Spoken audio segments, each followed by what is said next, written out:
forefront of private labeling and bulk raw material basis production of our agricultural products. And therefore, this has not placed a map for the Philippines.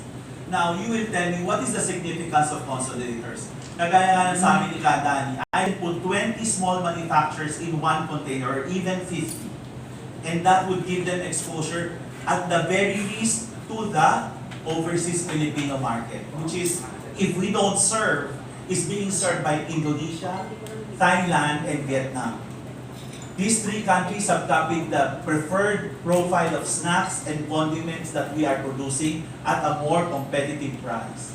Now, given that situation, that we have these small enterprises being given the exposure through consolidation, another thing that we address is the development of new products for the market.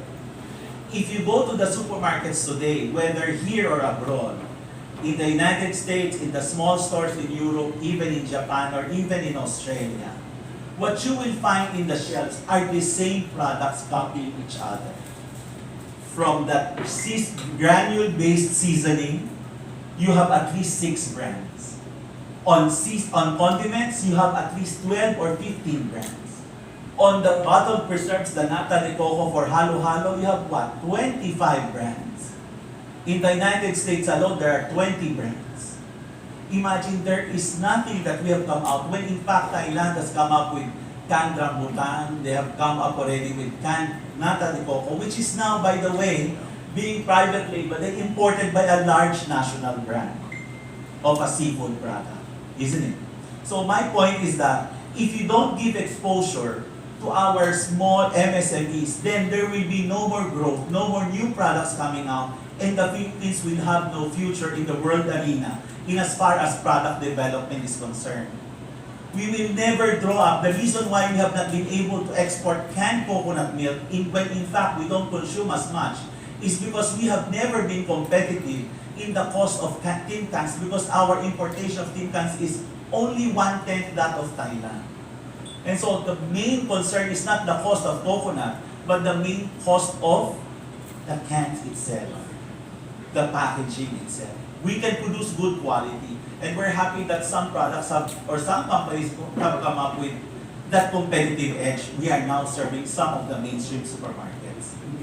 But when will we have that convergence and congruence for us to be able to tap our potential? We have, I'll tell you one thing that sells very well in the export market are coconut chips produced in Thailand.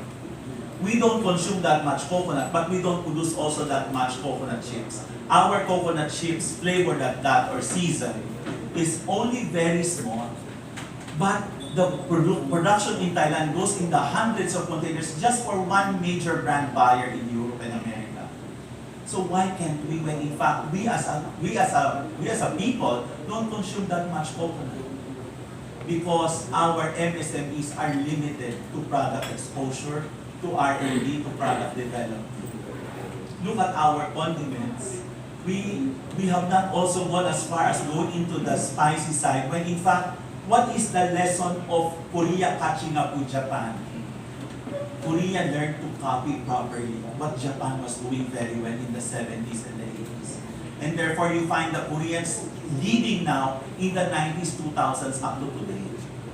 It's the same with the film industry and the television industry, isn't it? So my point is, consolidation brings forth not only revenues, the dollars that we need, but we give employment, we guarantee that employment for a lot of people. We, as I mentioned, we are now roughly about $1.5 billion in total, and employ more than 200,000 workers directly, together with our casual workers. Not to mention the extension of the support services that we employ. So my point is, I would like to ask government to please create policies that will help and facilitate exports. One thing that is challenging us today is the value-added tax imposed by the CREATE law on indirect exports.